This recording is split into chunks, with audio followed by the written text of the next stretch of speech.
Today we welcome to Ibu Kalthum, who has joined in this class.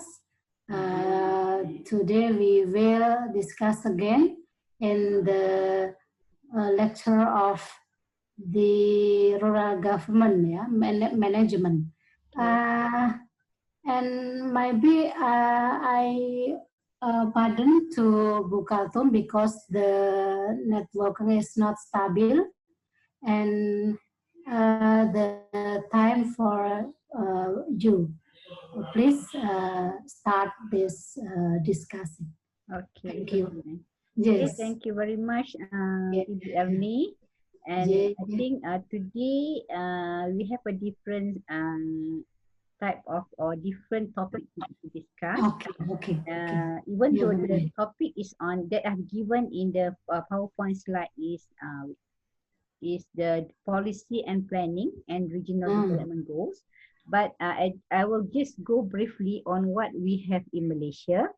And then we will discuss in detail what we do at the rural level. Okay, so that will be more specific to this class. Okay, but at least I would like to give an overview what we have in terms of policy and planning at the regional level that also affect the rural level. Okay. I will try to go slowly, but if you don't understand, I think they can always ask. So it means that it should be two ways communication rather than one way.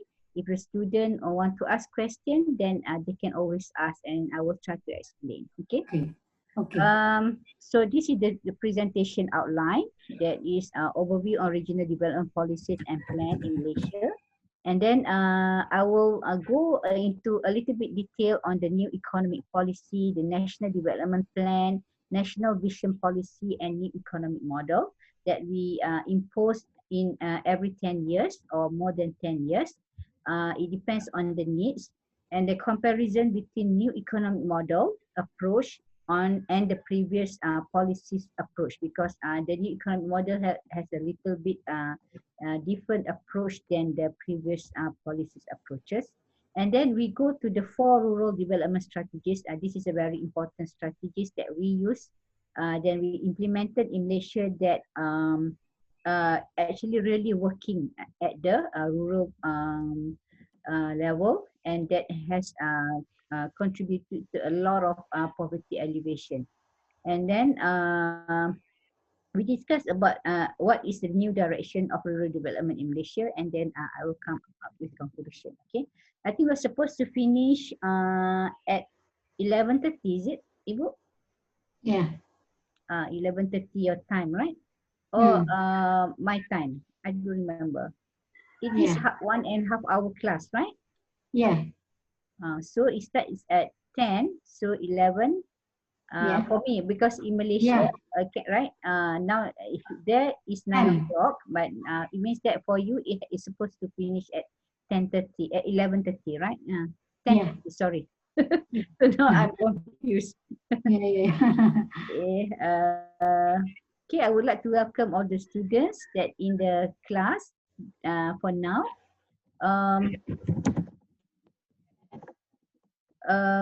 So I will start with a little bit on the overview of the policy and planning and regional development goals in Malaysia. It starts with colonial period. Colonial periods, we have a lot of colonization in Malaysia, but the most colonial government that affected us is British government. Okay, and then after because we get the independence from the British government, but Alhamdulillah it was not a bloody independence type, but it was just like a very good communication between the colonial government and the Malaysian government. And then actually they form a lot of they influence a lot of the our development planning in the first phase of our development after independence. Okay, And then we have development planning, long-term planning, where we call prospective planning. And then 5-year development plans and midterm review, where we call intermediate term development planning. And we have annual plan, that is budgetary planning or short-term development plan. So it means that the annual plan would have to conform with the 5-year development plan. And then 5-year development plan have to conform with the long-term planning. That is perfect perspective planning. And we'll go into detail, a little bit detail later. And this is what we have in Malaysia since after independence. That is a draft of development planning, Malaya, and then first Malaya plan, and then all this plan. Okay, and then now we are in the 11th plan. And then this is what we call the long-term plan or national policy. That is a first outline perspective plan. That is a new economic policy in 1971 to 1990. That is more than almost more than, I mean, it's about 20 years. And then after that, we have second outline perspective plan. That is we call national development policy. That is 1991 2000. And then the 2000 to 2010, we have a national vision policy. And the latest one is new economic model. But now actually, since of the changing of government, I don't know whether this government is really applying the new economic model in the development process in Malaysia or India. I mean, because we don't really see that now. Okay, because this is more on the what has been formulated by the Barisan Nasional, our former, our previous government. Okay. And then the national new economic policy 1991 to 1990 was formed due to the racial riots in Malaysia in 1965. At that time, we have a lot of ethnic problems, and then there were a lot of riots between Malay and Chinese, especially at that time. And then when everything has stopped, then the government start to think about, oh, we need to have a economic policy, because before that we go like very laissez-faire. We don't have any policy. You go and everybody can join the any economic activities if you have the capitals and anything. But at that time, the Malay was so poor and the Chinese were very well-to-do, many of them. So at that time, they were like a racial riot because of the colonial effects, I think. The colonial government, the British government, they put the Chinese in the town, okay? And then they start the businesses, and then they put the Malay in the rural area as agricultural or as farmers, okay? So there were a problem, and then because the price of the rubber fell at that time, so dropped. So and there was a very there are a lot of very poor farmer who can't even have a one meal a day at that time. So there were tension, and then after that, then the new economic policy was formulated. Okay, um, the the goal is to employment creation, expansion of incomes and productivity, and NEP is mostly targeted to the rural area. Okay, because there are a lot of poverty in the rural area at that time. Then expansion of incomes and productivity that by providing skills, land and capital, and then reduction of income inequalities, and then modernization and improvement of living conditions, that is providing infrastructure and facilities to the rural area. So at that time, we can see that pipe water being supplied to the rural area. Okay, before that, there were no pipe water, and then there were no uh, standard toilet in the rural area, but now that during the NEP, those has been supplied to the rural area. Okay, and then creation of commercial community among Malays, because Malays were mostly farmers and they did not have the experience become entrepreneurs or businessmen or businesswomen. So they at that time the government is trying to implant the skills and the ability for them to become entrepreneurs and businessmen. Okay, and restructuring sectoral and occupation employment pattern. And then now not only we have trying to um, mix the employment pattern among the Malays and the Chinese and also the Indians. Before that, the Indians were in the plantation, and then the Malay in kampung, and then the Chinese as businessmen. So now they are trying to mix all this together. Okay, and expansion of social services and physical infrastructure in rural area, and in this I have discussed just now. Oh, sorry. The goal of NEDP. Now we go to NDP because I'm going to go briefly about this, and then we are going to discuss a little bit detail on the rural approach, development approach later. Okay, the NDP that is in 2001 to tak nampak lah, saya tak ingat dah. Sorry. Okay, and then the objective is to attain a balanced development in order to establish a more united and just society. Actually, the NEP objective were not fully achieved. So the National Development Policy after the NEP is trying to ensure that what have not been achieved by a new economic policy now been achieved at the NDP era. Okay, so but still the government have to work hard in that to ensure that balanced development takes place. It means that we don't want to have too many people who are rich and then too many people who are poor, and then there is nobody in the middle. And then we don't want to make sure that like in Malaysia we have East Malaysia and West Malaysia, and a lot of economic activities are in West Malaysia, but the East Malaysia were left behind before, okay, in Sabah and Sarawak. So now we would like to make that, to ensure that the Sabah and Sarawak also have an equivalent of development as what we have in West Malaysia. So establish a more united and just society, which is very difficult, but it is not really achieved. Actually, it is improving. It means that we would like to have all the three main ethnic backgrounds can work together, can live together. Okay, it is working, but you know, we are still working toward that. It's not fully established yet. The united and just society.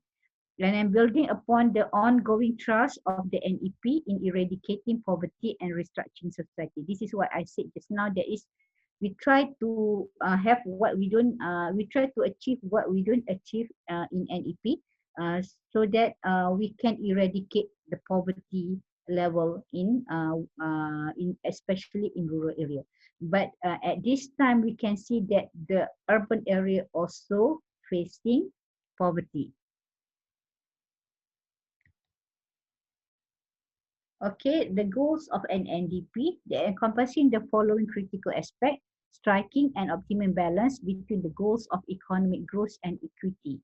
Now we would like to have economic growth, but it has also to have equity. So it means that everybody have the chance to improve their economic level, to improve their standard of living.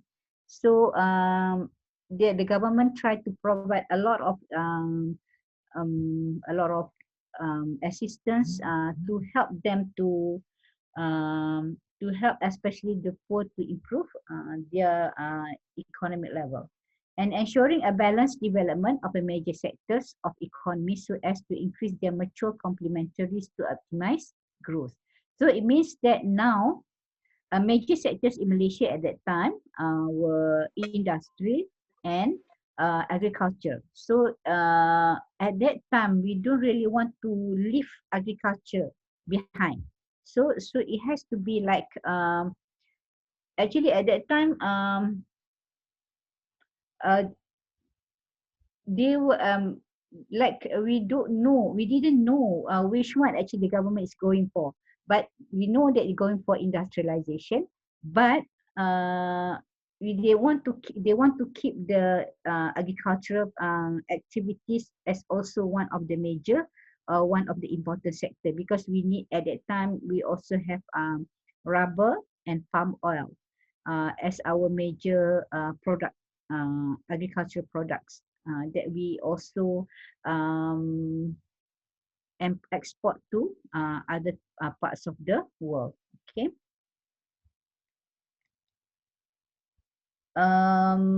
Encompassing the following critical aspect, reducing and ultimately eliminating the social and economic inequalities, because that is intra-ethnic and also inter-ethnic. It means that between the ethnic um, Chinese, Malay, and Indian, and also at the East Malaysia, we have all these like Kadazan, Dayak, and all that. We would like they have like a very about equal economic standard, but also within the ethnic, within the Malays, within the Chinese. We don't want that there are too a lot of a very filthy rich Malay, but there are a lot of poor Malay. But we would like, they have about the same or not a very large gap between the rich and the poor. Okay, even in within the same ethnic. Promoting and strengthening national integration by reducing the wide disparities in economic development between states and between urban and rural areas in the country. So, because of the colonial influence, those areas that have natural resources at that time were highly productive and they are very developed, like Kuala Lumpur, Ipoh, and also Penang. But at the state at the east coast of Malaysia, like Kelantan, Terengganu, and Pahang, were less developed because they did not provide any minerals or natural resources for the colonial government at that time. So now the government is trying to balance up that, okay, balance up to ensure that the east coast also have the opportunity to develop, and also the east of Malaysia, Sabah and Sarawak. Okay, so to reduce the disparities in terms of development, economic development within all the states in Malaysia, and also between urban and rurals. And if you can say that at that time, rural areas has been provided with good road system, pipe water supplies, electricities, okay. And then now I think in West Malaysia, 99% of the most part of West Malaysia have electricity and pipe water. Okay. Um, The other one is developing a progressive society, positive social and spiritual values. It means that we need to have societies that been able to enjoy greater material welfare, and then they have positive social and spiritual values. That's why in this time, the government trying to provide implant a lot of positive attitudes on the society in Malaysia through the media, such as especially radio and television. There are a lot of songs, that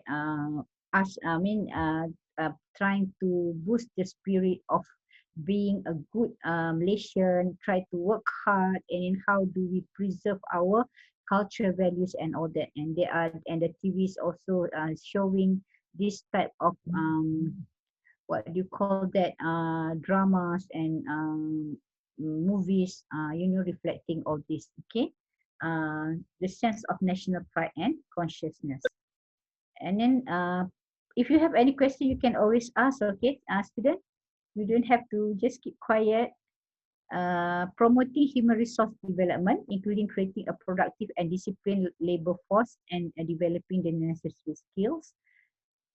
Okay. To meet the challenges industry development through culture of merit and excellence without jeopardizing the restructuring of the objective. Okay. I think the last part, I'm not going to discuss that. But the second part, promoting human resource development. Okay, when Malaysia starting to promote development, and then what they do was they send a lot of students overseas. I was the one of the person that was affected at that time in the 90s, where we were sent in the 80s and 90s. We were sent to overseas, to US, UK, and then some to New Zealand and to Australia to learn and then to gain knowledge from them, and then come back to Malaysia hoping that we can help the government to promote a development in Malaysia. Okay, I had a lot of Indonesian students also in my class, but I think many of them were like very from a very rich families, and they were sent by their parents, I think. Um, and then even though there was the Malaysian government's intention was sending many of the Malaysian overseas, okay, because at that time we don't have enough universities to accommodate the need to of the student in Malaysia. Okay, that is how we promote human resource development. Okay, uh, and then making science and technology as an integral component of socio-economic planning and development.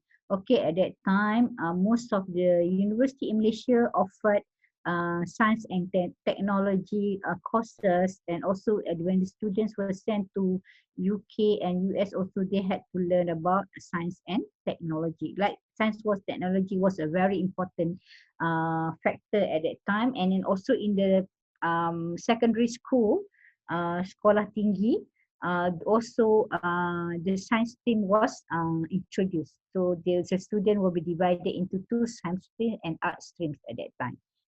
And then at that time, you also try to include environment and ecology. Okay, how do we protect this environment and ecology while the development taking place, especially when infrastructures being built in one areas, and then it has to take care of the environment and ecology.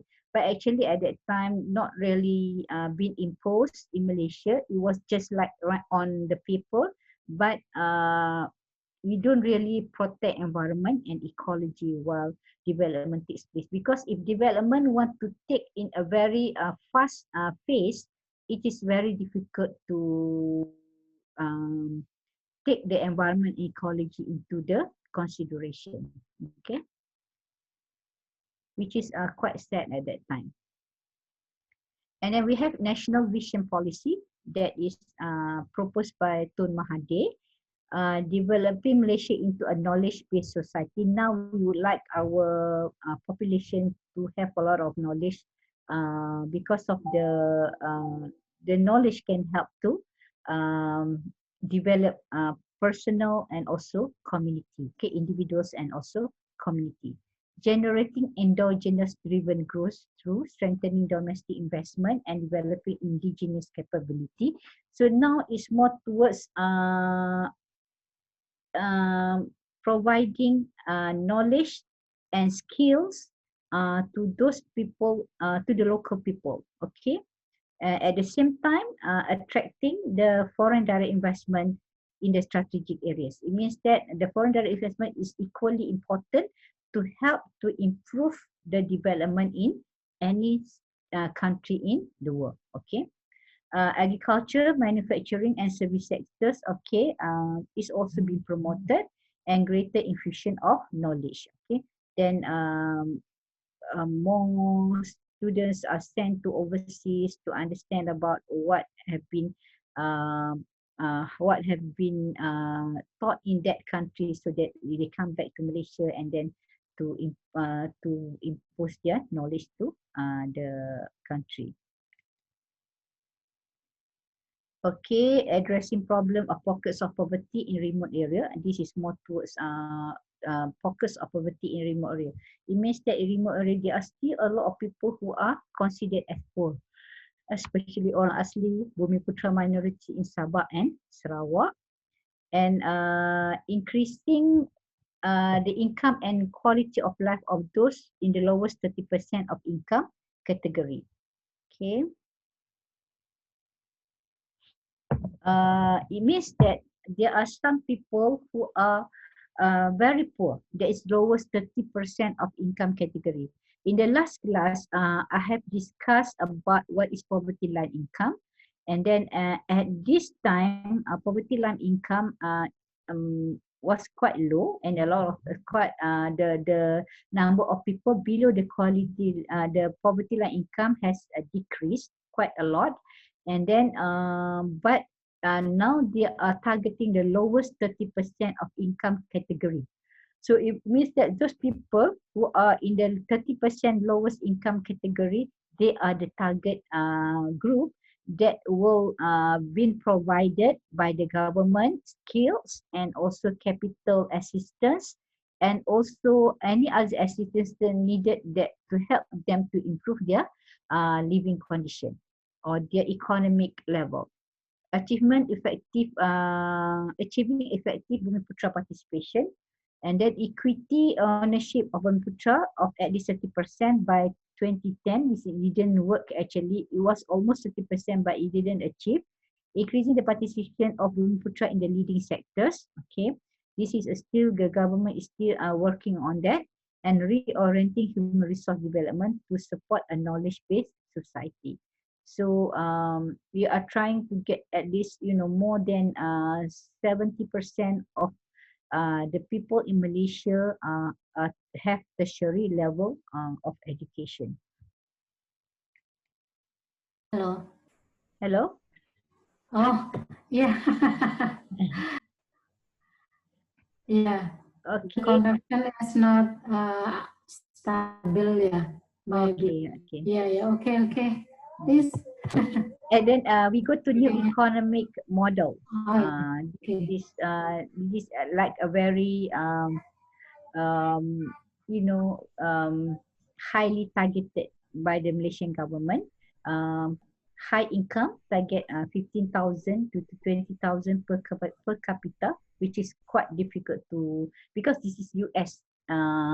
15,000 to 20,000 US dollar per capita for all Malaysian in Malaysia. It means per capita. It means there will be people who are in the lower rate and also at the lower rate of 15,000 to 20,000. But per capita, they should be like the average per head is 15,000 to 20,000. That is what the goals. And then enables all communities to fully benefit from the wealth of the country. That's inclusiveness. And then the third one is sustainability, meet present needs without compromising future generation. So these are the three goals or characteristic of the new economic model. Okay, high income, inclusiveness, and sustainability. And the characteristic of Malaysia should be market-led, well-governed, regionally integrated, entrepreneurial, and innovative. And then these are what the new economic models was supposed to achieve in the long run.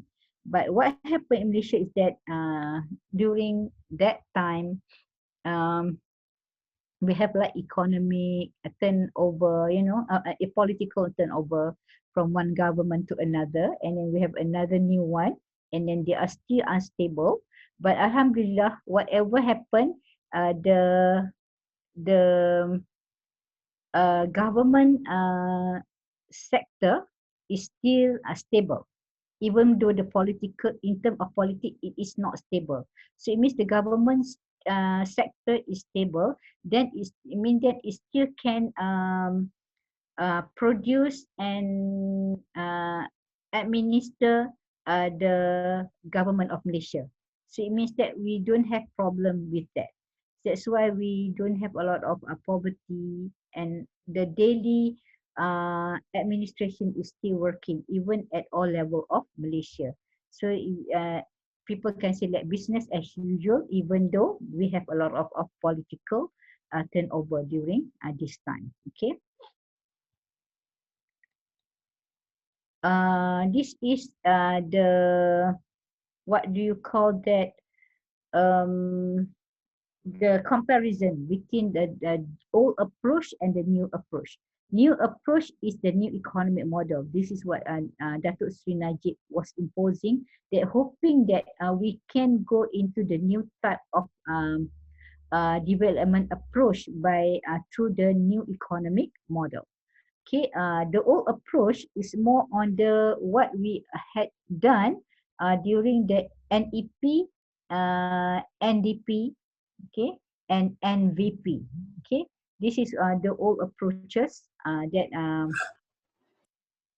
so the I think you can learn from this because you can apply this in your um, if you cannot through in the government, but it can maybe in the rural situation. Okay, growth primarily through capital accumulation before reinvestment in production and physical infrastructure in combination with low skilled labor and low value added export. It means that more through that, but now the new approach is that focusing on innovative processes and cutting edge technology supported by healthy level of private investment and talent for high value added goods and services. So it means that we can see that I think all over this has been taken place, right? When COVID-19 came in, what when people start losing jobs, and then what people do, they become very innovative. They try to produce new things that may be more friendly during the COVID-19 pandemic. Okay, and then even the younger generation, they are more on the entrepreneurial behavior, entrepreneurial um, spirit, where they are more working on their own, and then they use all the technologies for their businesses activities, and then many of online businesses, right? Even I think your students in UMI also have do a lot of online businesses to support themselves, because in UUM there's a lot of students doing that, so that they take, they don't take any money from their parents because they have their online businesses. At the same time they can study, you know, and then they join all the skill online skill training and all that. So these are what we trying to do, growth through productivity. um, and then in Malaysia now we have a lot of very rich people. They support the new entrepreneurs that trying to join the businesses, and they help them in terms of supplying knowledge and skills. Okay, so this a very good collaboration between the private and the individuals who want to be entrepreneurs. Okay, and high value added goods. Okay, kita tengok sekarang ni, kalau I'm sure I haven't been to Indonesia for quite some time, but like in Malaysia kalau goreng pisang, you know, do you have goreng pisang or pisang goreng, you call that, right? Kalau dulu goreng pisang is just like goreng pisang, dia goreng and then you makan, right? But now dia ada apa? Goreng pisang cheese, chocolate, right? So goreng pisang, you dip in chocolate, you dip in cheese, makan, and then ada sambal pedas untuk goreng pisang. It is value added, and then sometimes they can sell in a higher price for that. Yeah, kalau dulu goreng pisang just goreng pisang, and you buy goreng pisang, you balik makan kat rumah. But now they provided all that. So it means that that is a very simple example. So it is value added goods. Okay, macam tudung, right? We have a lot of type of tudung. Okay, for those who are wearing tudung, kan, ada macam jenis, and then they are very expensive, and sometimes they put a lot of things, so that is a value added goods. Okay, so and also food. Kalau sekarang ni makanan macam-macam ada, right? Even in, I think there pun ada kimchi semua tu, yeah. And then student, what do you like to eat actually? Maybe Aulia, maybe you want to. Can you hear me, Aulia? Aulia Rahmi. What? Aulia. Yeah. Can you hear me? My network is error, so So not clearly. it's not really functioning well, right? Okay. Can you answer me one question? What is your favorite food? I think I like fried rice. Oh, fried rice. Okay. What type of fried rice do you like to eat? Like fried rice from Jawa, Oh, because okay. kayak ada udang-udangnya gitu. Oh, okay. So sometimes fried rice can be innovative also, right?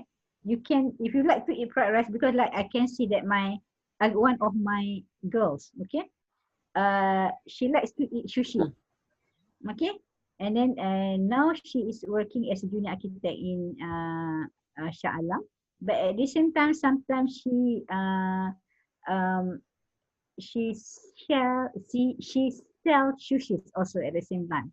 Okay, and then she put some value added in the sushi, which is make it different from the others. So it means that like you, Aulia, if you maybe in future while waiting for jobs, or employment, you can always try to being innovative in your nasi goreng Jawa, and then put something that maybe something different that make people like, and then you can make.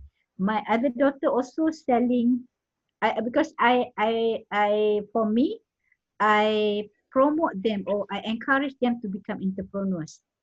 Okay, she is right before the pandemic, she graduated as a biologist in USM, but this while waiting for to get new jobs or what, now she's selling chocolate cake tornado. I don't know why she called that. And then and also creme brulee, and then I don't know these new things, but she's making a lot of money actually online. Okay, that is what we call. But she learned only from the online. There are people who are willing to help cooking, willing to help do something online that help these people to become entrepreneurs. That is a healthy level of private investment and partnership, okay, to provide talents. So I think that is also happening in Indonesia also, okay. And then that is what is called growth through productivity. And then private sector led growth.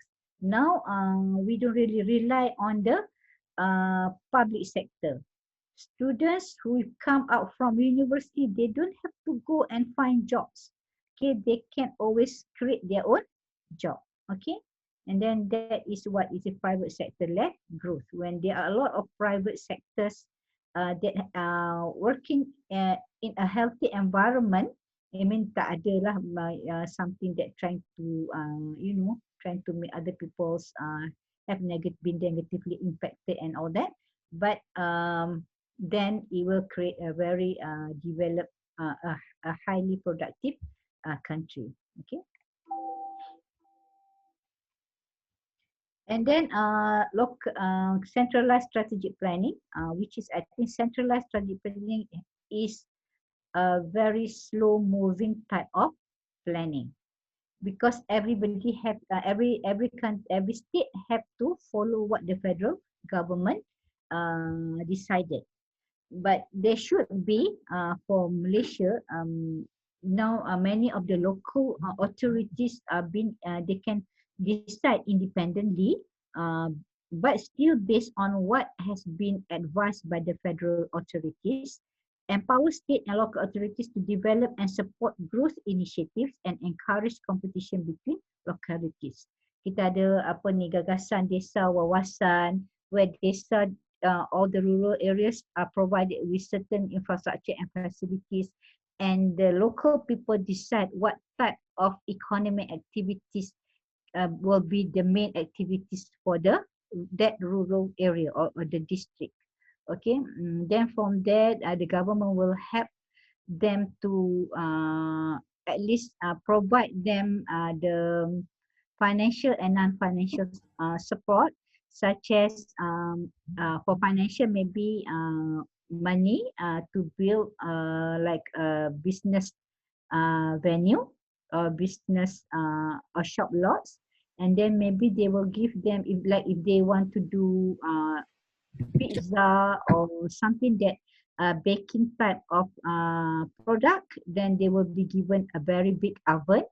Okay, but it's not for free. They still have to pay back, but after a certain time, maybe after 6 months of their economic activity has been launched, then they will have to they have to pay back of what they have been given by the government.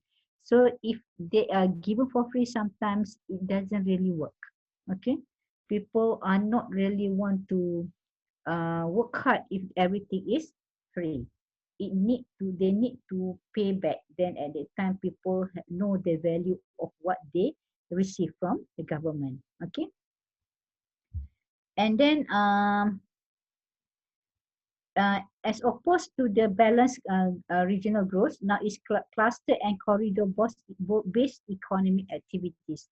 And at this time, Malaysia provided into, I don't remember, 1, 2, 3, maybe 4 to 5 corridor, where in the corridor it's just like region actually. A few states will be included in the corridor, and then there will be then the development will be based on that corridor. So each corridor have their own niche or their main economic activities. Okay, if we have time, I will show you one of the corridor video on this corridor, especially the eastern side of the east corridor economic east economic region. Okay, ECER. Any question from the student?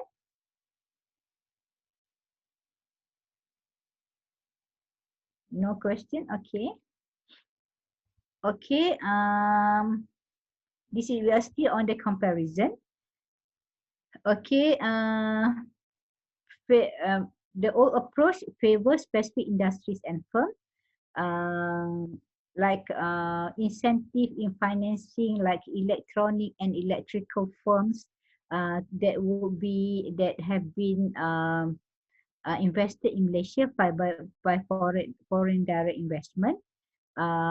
But now favor on technologically capable industries and firms where the government grant incentive to support innovation and risk taking to enable entrepreneurs to develop higher value added products and services. It's more on the local product by the local entrepreneurs. Okay, we still encourage the foreign direct investment, but at the same time we would like the local companies to have their own innovation and able to taking risks to produce new product which is should be high value added products. Okay, and then export independence on 3G, US, Europe, and market Japan. At that time, we export our product most of to US, to Europe, and to Japan. But now we change that to Asian and Middle East orientation. This is what we call as blue ocean strategy. Okay, Many of the countries in the world have exported their goods to US, Europe, and Japan. But now we can, so the competition is very high there. But what we do is we change our orientation of export. We develop and integrate into regional production and financial network, so that it means that we are helping the Middle East if they need any uh, skill support, like especially in oil production, ya. Kita pergi dekat Vietnam to help with the oil production in Vietnam. So maknanya we are helping those people, at the same time we are introducing our product there. Okay. So we make the collaboration with the Asian and the Middle East more than we make the make businesses with US, Europe, and Japan. Okay.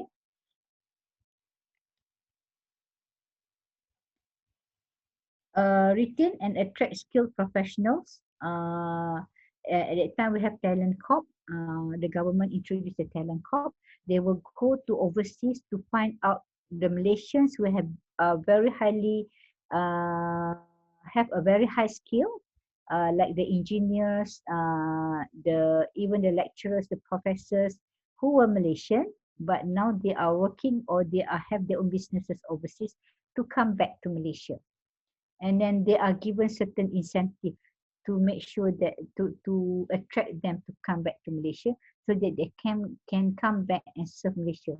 Because Malaysia is a small country, it's not like Indonesia. Indonesia has a lot of maybe experts and technologies, and also for those who are very highly skilled available in Indonesia, because it's a very big country. But Malaysia, if there are a lot of people, if there are too many people move from our country, then we are losing a lot of very good, talented, skilled people.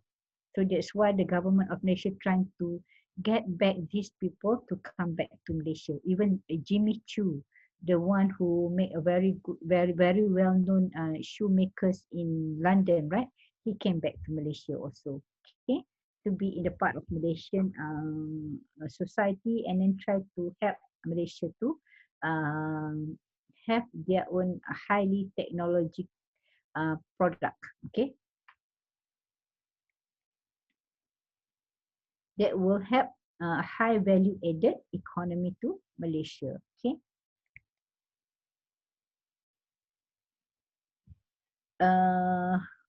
This is what the overview on what we have discussed just now.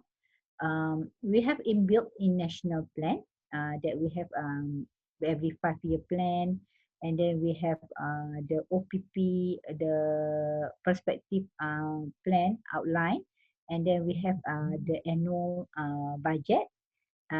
The use of regional and urban plan as building blocks for construction of national development plan. So in Malaysia, what we plan is based on regional and urban plan. Okay. Only recently we have rural plan. Okay, very recently we have rural plan. And then before that, we use the urban plan to develop rural area, which is not very convenient actually. Because when you use urban plan, it means that the rural area will become urban, right? Which is very, very sad in the long run, because maybe in the future, the generation will not know what is rural area actually, because Malaysia is very small. Okay, when it is small, it has a very limited land. So we don't want this rural land lose to become urban. Okay. Strategy of integrating multi-level planning since the Malaysia plan, that is to promote reduction of economic imbalances among income groups, ethnic groups, economic activities, and among states and regions. What does it mean by economic activities? Okay. When industrialization takes place in Malaysia, the people start thinking that when you work in agricultural sector, your income will be a lot less. Okay. So the government now want to make sure that even though you are working in agriculture sector, your income is still good, okay, as what you get in the industrial sector. That is, it means that to reduction of economic imbalances in terms of economic activities. And then I think among the states and the region, we already discussed about it, between the East Coast, West Coast, and also the East Malaysia and the West Malaysia. Okay, I think this the overall of the what we have learned just now.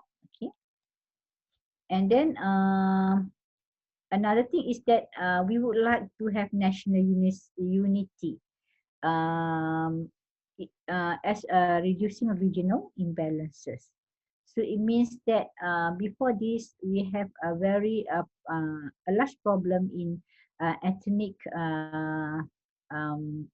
background in term types of economic activities, like the Chinese were working, most of them as businessmen, Malays as farmers, and also working in public sectors. And then the Indians, are working in what you call that, in estates, in the like rubber estate, palm oil estate, and all that. Okay, and then so sometimes this has promoted the differences in the economic level. The Chinese are known as quite well-to-do Malaysian, and the Indians are, even in the Indians are actually in terms of economy, they have a higher achievement than the Malays as overall. Okay, we would like to have equitable society where society have a very, because like this, if we don't make this economic achievement is equitable, then there will be problem in the long run where like the Malays were very they don't like the Chinese because the Chinese is monopolizing the businesses and all that. Then this will become ethnic tension in the long run. So it is very important to ensure that the ethnic in terms of ethnic income achievement should be balanced. Okay, it should be equitable. Okay, increasing opportunities in less developed regions. So it means that spreading the development in the very developed regions to the less developed region. Okay, this is what Higgins and Sowe was talking about Malaysia in 1997. That Malaysia may have the most completely integrated regional and national plan in the world, growth with equity and national and location disparities. Okay, it means that we have a very like integrated regional and national plan, but in terms of implementation, we still have to recognize that there are location disparities in Malaysia. Okay, we have a lot of disparities, especially in Sabah, between Sabah and Sarawak and the West Malaysia. And the other one is disparity in terms of a location is between East Malaysia and also West Malaysia. East Coast Malaysia and West Coast of Malaysia.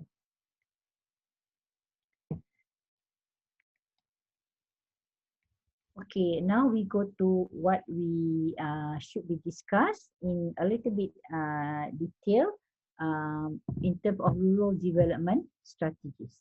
Okay, Alhamdulillah, in Malaysia we still have this type of scenery. Okay, I know in when I went to Sumatra, it is much more beautiful. Okay, when I was traveling from Medan to, oh my God, I forgot, to the area that had been disastered before by the by the Bu Emni, can you help me to the area from Medan to the Medan is in the south or north? South South, of right? Sumatra. And Yeah. south of Sumatra. and then Yeah. we travel to the north, okay, and then we come back to Medan again. At that time, I went. There was in the late 1990, I think in the 1999, I think, if I'm not mistaken. Okay, I went there. It was very beautiful. Okay, and there were a lot of economic activities in the rural area where I think I still remember that we had area where it is a very rural area with paddy plantation, but there is one restaurant there. I don't remember the place. Sorry, it was a long time ago, where it has ikan bakar and all that, you know, and very delicious one. We can always pick the ikan from the kolam, and then eat there. So actually, this is what we want to do. We are supposed to keep the rural development, but at the same time, make sure that the rural scenery, the rural beauty is kept, so that our future generation can enjoy what we enjoy now. That is also a part of the sustainable development. Okay. Okay, these are the picture of the small town in rural area. Okay, this is a paddy plantation, and then this is actually um it's a big pool with a lot of fish inside there. Okay, this is like commercial. Okay, fish pools. And then what we have in Malaysia, in the early development of Malaysia is we go into these four main element of rural development strategies. New land and resource development. Second is in situ. Sorry, there shouldn't have any S here. In situ development approach and redistribution of industries to the less developed parts of the country and urbanizing of rural areas. This also, if you look at, it's been a part of the what in the NDP and also NEP. Okay. Apart, this is what we take from them, from the policy. Now we are trying to implement at the rural level. Okay. These are the strategies. We call it as strategies. Okay. New land and resource development. We will go into detail. In situ development approach. Redistribution of industry to the less developed part of the country. That is what the NDP wanted to have, like balance in between less developed and developed area, and urbanizing rural area. So urbanizing rural area means that we provide the basic urban infrastructure in the rural area. Okay, so that people want to stay in the rural area. Okay, new land and resource development. Okay, it was the first strategy that we discussed just now.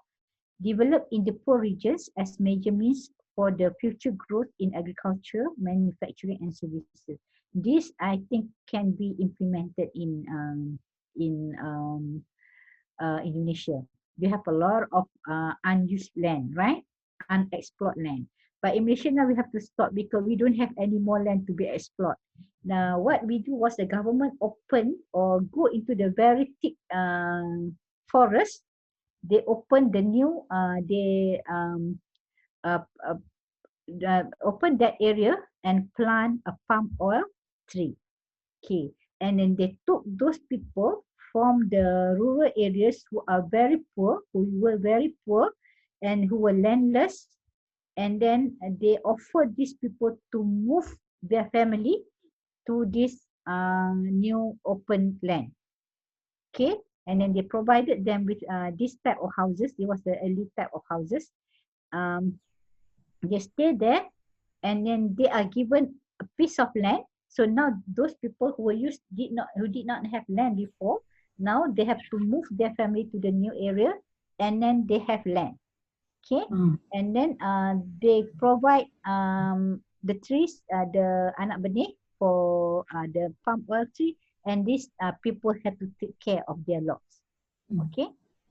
Okay, that is, I think, can be done in because at that time that was we do. So now the people from no house, no land, now they have house, they have land, and then they have a production to do, some productive activities.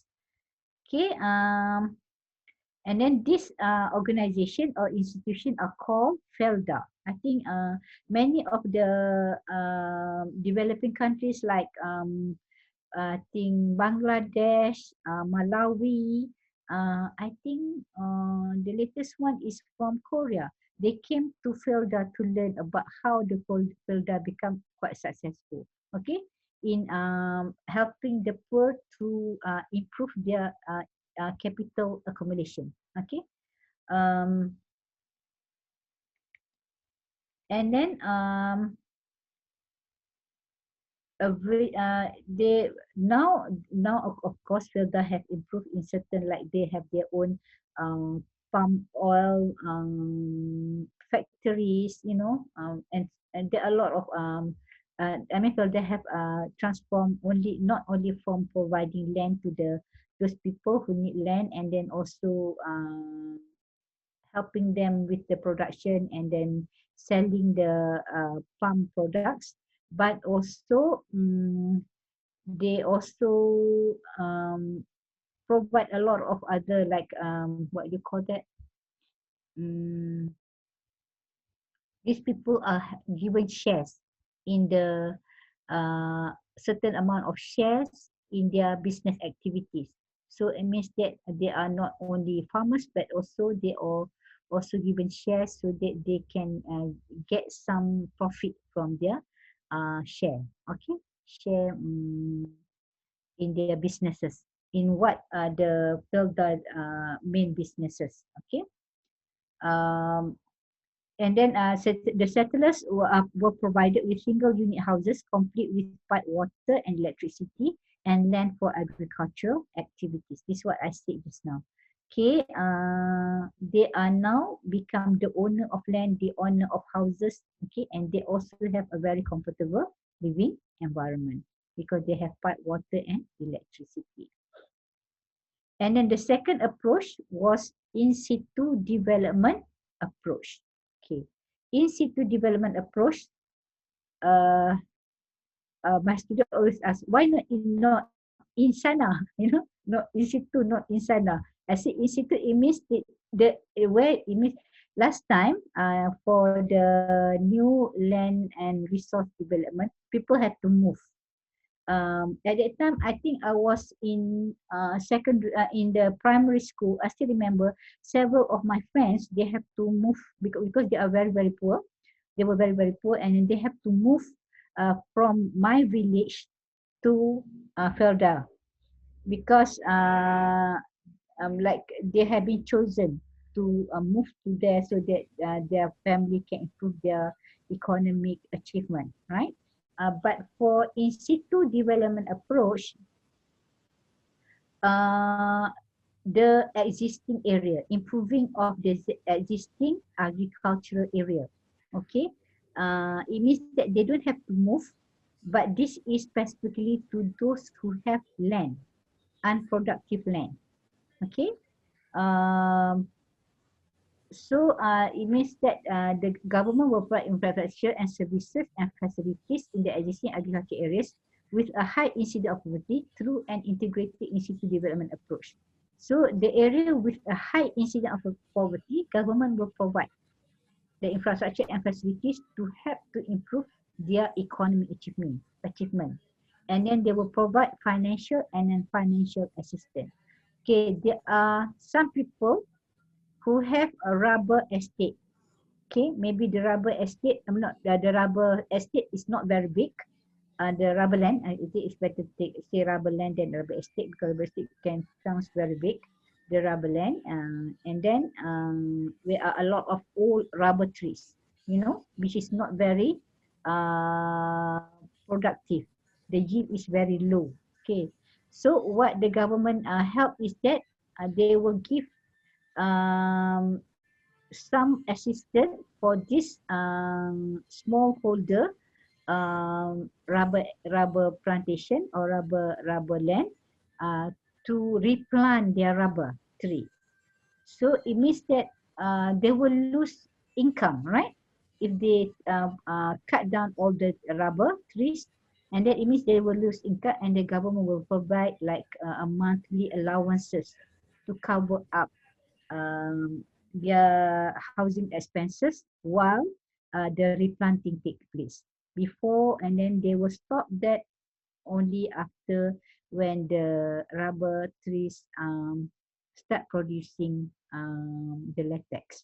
Okay, so it means that so that it means that they can get a much more productive tree in the long run. So it has to cut down the tree. And then what happened is that when during the replanting, when the tree were quite small, they were given the assistance to, you know, do a short-term plant to plant a short-term tree, like chili, you know, and then what else? Bendy and all that, so that they can have a shorter produce, so that they can gain a little bit money. You know, when the rubber tree is small, and in between the rows of the rubber trees, they plant all this type of pokok-pokok. Then this they will give also income to the owner of the rubber land. Okay. But sometimes the owner didn't do that, and then some people will rent the space to plant that. Okay. Wish that you can come here. We can show that, you know, what is happening in Malaysia, and then maybe I can go there in the future and learn about what is happening in rural Indonesia. Okay, in Yogyakarta maybe. And then these are the financial and non-financial assistance. That is a part of it. And then some people who do not have land, those who are poor who do not have land, they are given the opportunities to do businesses. Okay, what they want to do, what is their expertise? Some people, they can cook. Okay, some people they have some craft talent. Okay, to do some craft. You know, so this the government will provide them the financial, maybe money for the capital, and maybe skill to help them to improve the productivities. That is called financial and financial assistance, so that they can have their own businesses and start having good income in the long run. So it means these people, they don't have to move to new area. They still can stay in their kampung or in their rural area, then but they can improve their economic achievement. Okay, the strategy will include delivery of loans, subsidies, and technical support to assist the local people in their economic production. Okay, this is the differentiation between the new land and resource development and in EC2 development approach. Okay, any question before? Bagas? Can you hear me? Bagas, hello. I don't think that you can hear me, Mbak Irni. Putri, Mbak Putri. Halo. Bagas, are you listening to me or to the music?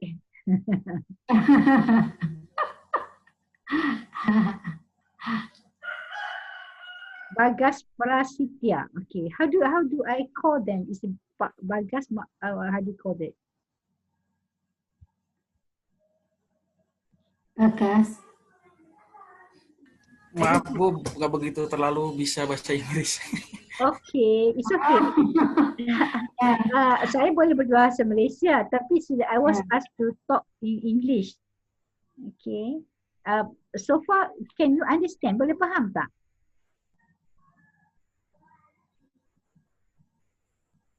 Paham. Faham ya, Bagas? Ya kalau dengar sedikit-sedikit sih paham, cuman kalau untuk berbicara masih sulit. It's okay. Because we were asked to talk in English, I think kalau bahasa Malaysia itu mungkin lebih faham ya.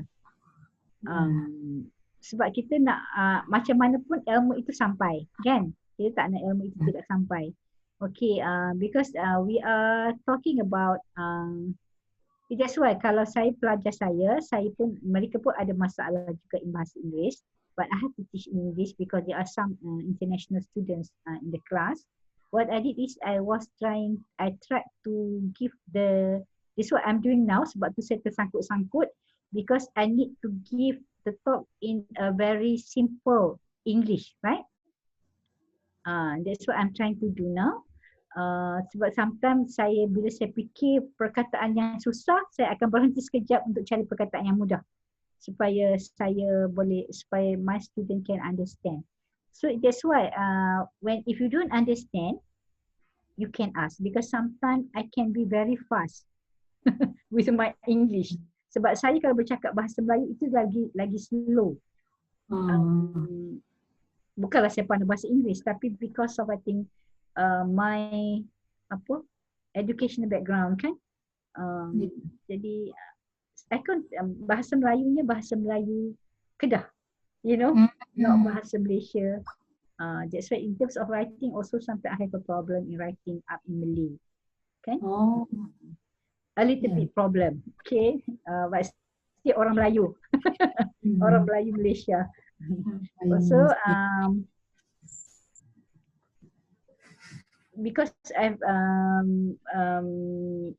what we learned last time, because as I told you, Ibu Irni, like I was from the very old generation. I mean, where this generation kita pergi ke bersekolah daripada darjah 1 sampai saya habis PhD all in English. Dan jadi saya that's why my tapi kalau nak dalam bahasa, which one do you prefer? Now we are towards the end of the class, but I would like you to understand kita boleh berbahasa Melayu. Kita dalam 15 minit lagi ya Bu. Yeah. So that I would like saya nak pelajar saya faham. Saya dah diamanahkan jadi saya nak faham. Jadi apa yang berlaku di Malaysia, especially di kampung-kampung, ialah saya akan tercampur bahasa Malaysia, bahasa Inggeris ya, minta maaf. Pertama tadi kita belajar tentang new land, pembukaan tanah-tanah baru dan juga mengenal pasti kawasan-kawasan yang mempunyai saya tak tahu natural resources yang baru.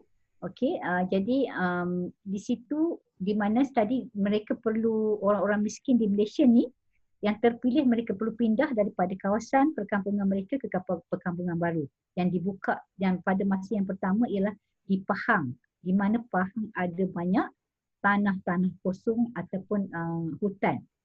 So that's why I told Ibu Erni tadi, di Indonesia ini boleh dilakukan.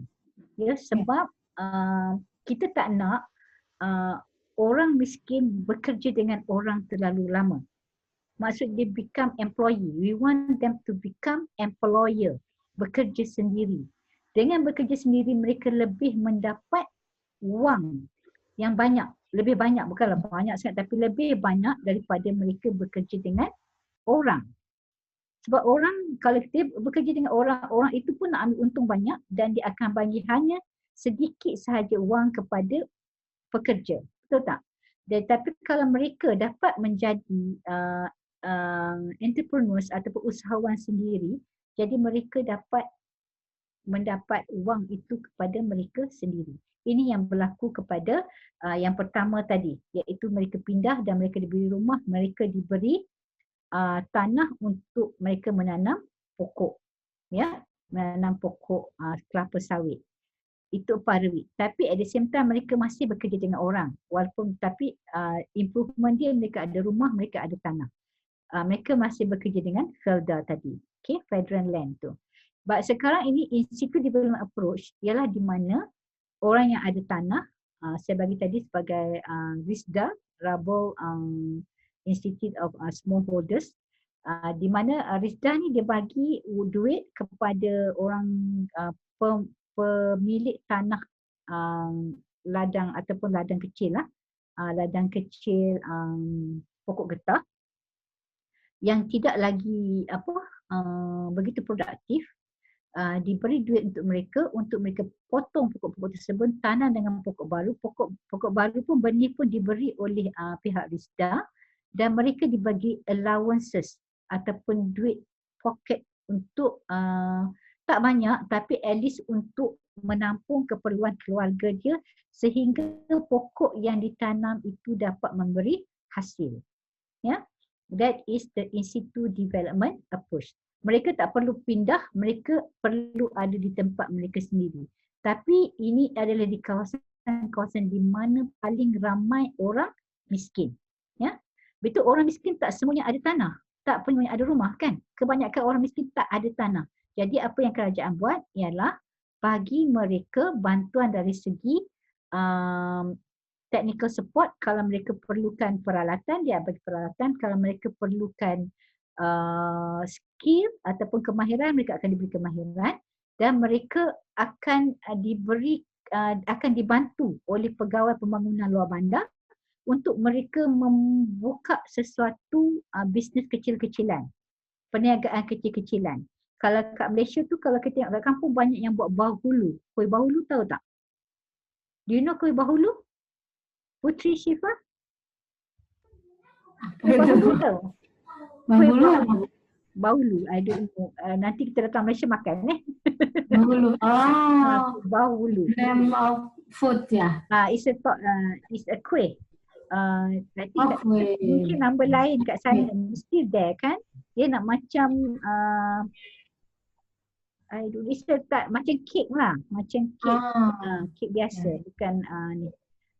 Di Malaysia banyak benda tu yang kita buat, and then they become innovative.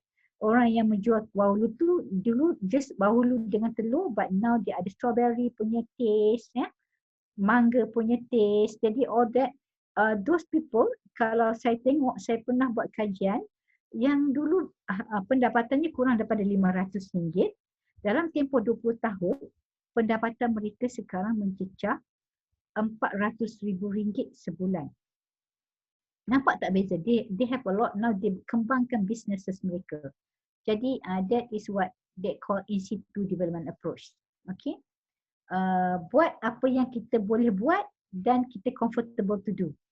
Dan dengan cara tu kita akan suka buat kerja tu, dan kita akan dapat mengembangkan lagi businesses kita. Dan mereka from time to time akan diajar teknik pemasaran, teknik untuk menambah baik lagi produk mereka dan sebagainya. Ya, dia ada macam farmer untuk marketing, betul, dia ada LPP, lembaga pertubuhan peladang untuk bantu nak tengok kalau ada masalah di segi pokok-pokok yang mereka tanam dan sebagainya.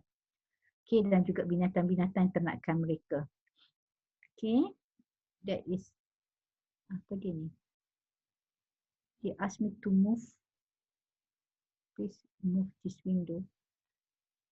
Okay, tak apa, kita teruskan. The Institute Development of Existing Agricultural Land is the rehabilitation of conservation land, replanting. Okay, tinggi kita dah bincang tadi ni. Dan among them is Felcra. Felcra ini lebih kepada kelapa sawit, ladang kelapa sawit yang kecil-kecil tu. Dan Risda untuk yang ladang getah. Dan mereka ini juga menyediakan banyak kemudahan-kemudahan lain untuk perniagaan, ya.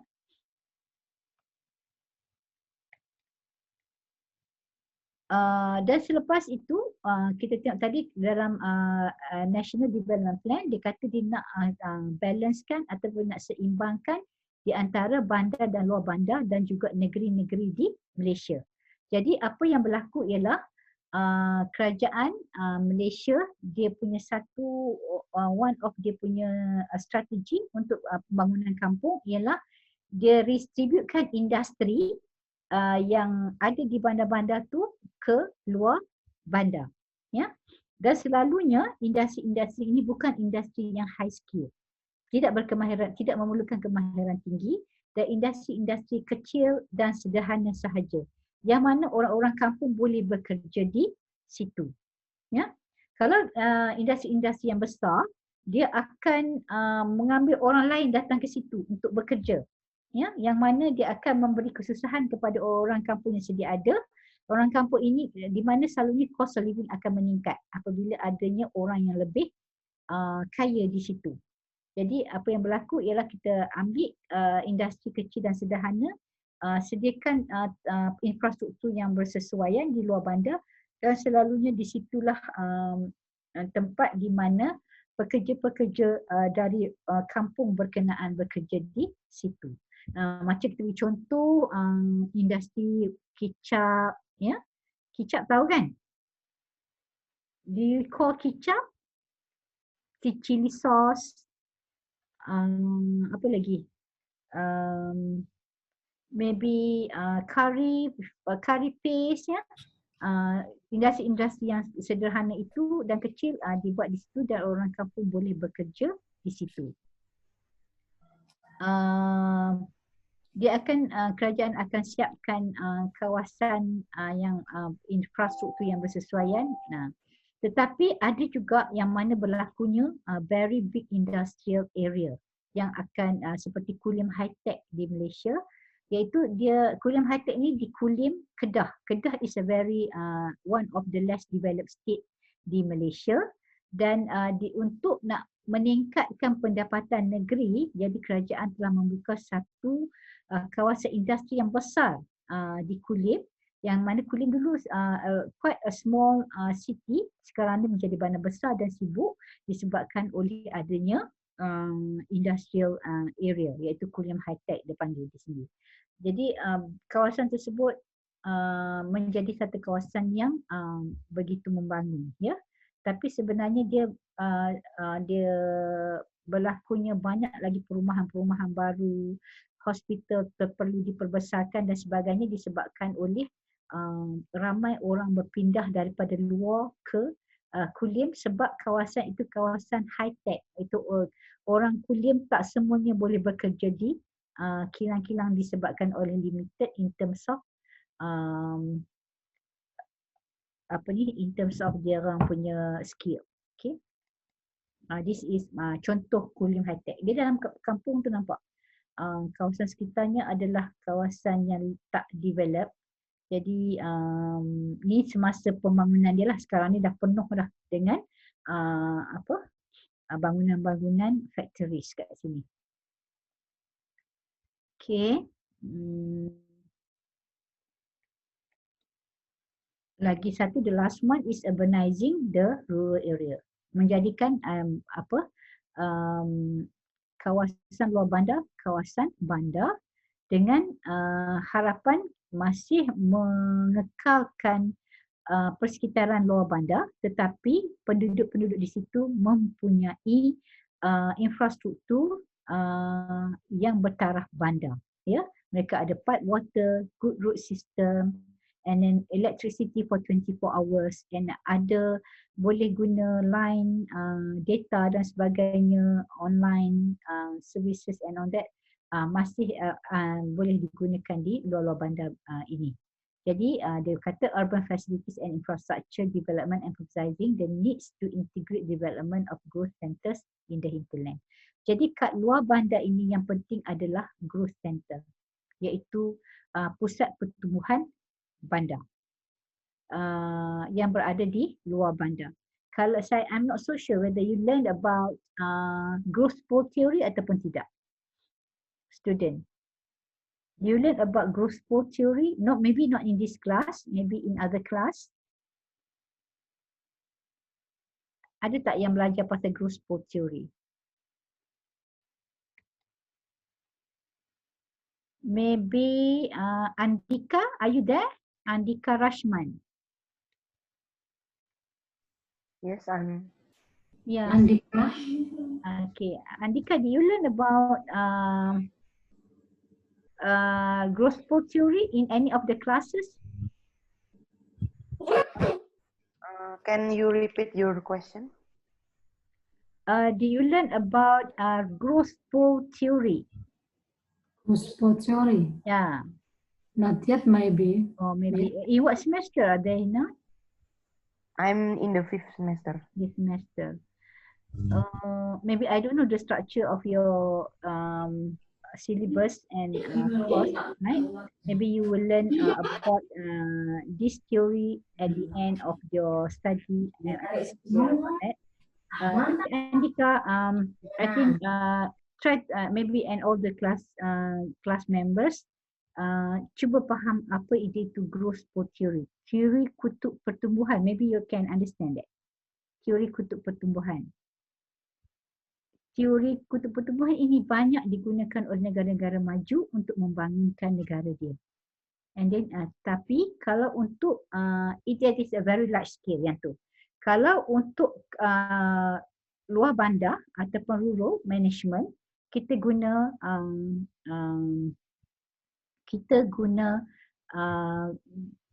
growth center atau daripada pusat pertumbuhan bandar, luar bandar, growth center.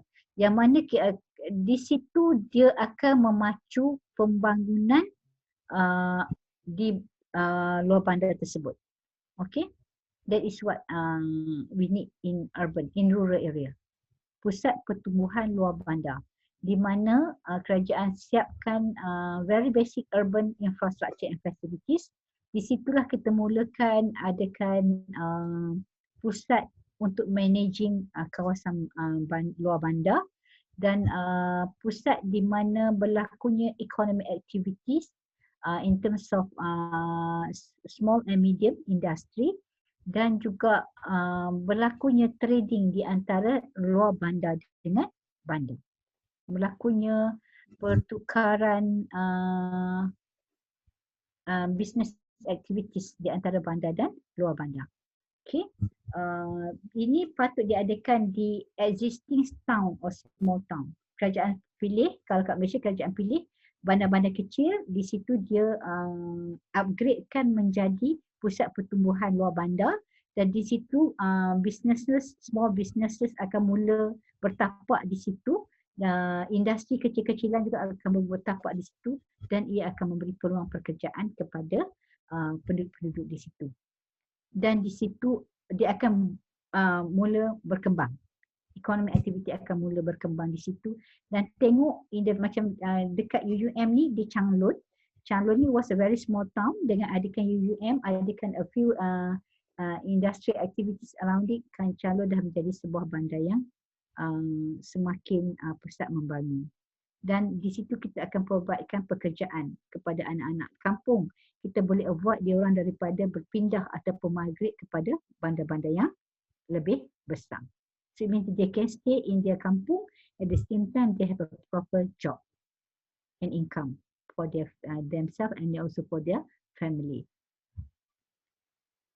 Okay, growth center dia di bawah NAVRD ni, new approach in village and rural development, urbanizing strategy for the grouping of and regrouping of existing village to create the growth centers. So yang ni kita I think kalau boleh can go mendalam lagi in future, which is I think very highly related to rural administration and management, right? This is the class, right? Okay, saya ada lagi banyak nak bincang tapi saya rasa it's about time dah to stop Ibu Irni. Ibu Irni? Ya, okay. Saya akan bagi slide ni kepada student. Oh, in the chat. Okay. Okey, saya rasa setakat ini saja dan saya mohon maaf kiranya ada kesulitan dan kesilapan dalam presentation saya tadi, and I hope that you can get something from this study, from this class, and then actually saya rasa dia orang kurang bertanya sebab saya bercakap bahasa Inggeris kot, and Ibu Ernie. Because I was asked to present in English. Okay. Tak apa, mungkin di lain masa kita akan berjumpa lagi insya-Allah. Yeah. Okay, thank you very much. Yeah. Okay. Thank you, Ibu Kalthum, who share us about the management, or the rural management in Malaysia, and it is the same of Indonesia and the new era in the Suharto. We have transmigration program, yeah. Okay.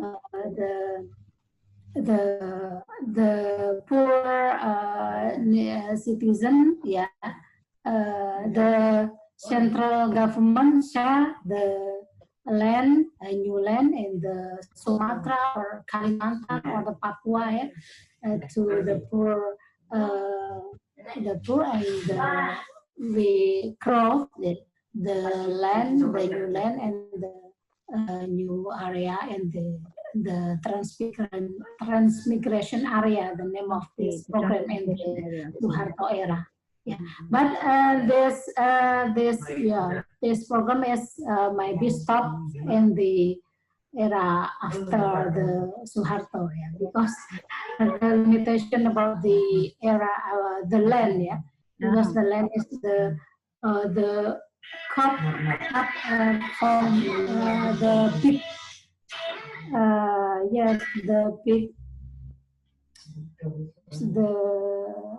the big industry, yeah, of sets, and this is the dilemma of the management in the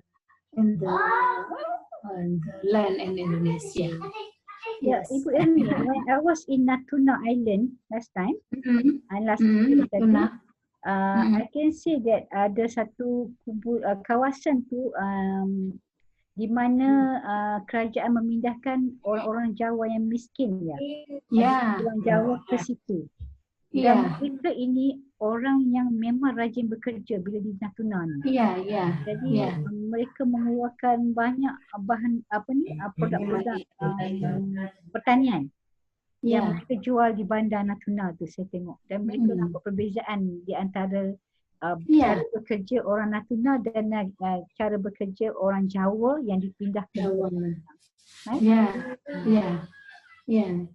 Yeah, this is the program for Suharto era, yeah. The transmigration program. Okay. But it's really working, okay? Yeah. But dulu mereka di sana orang miskin, dan sekarang ini mereka kepada hasil-hasil pertanian di sana.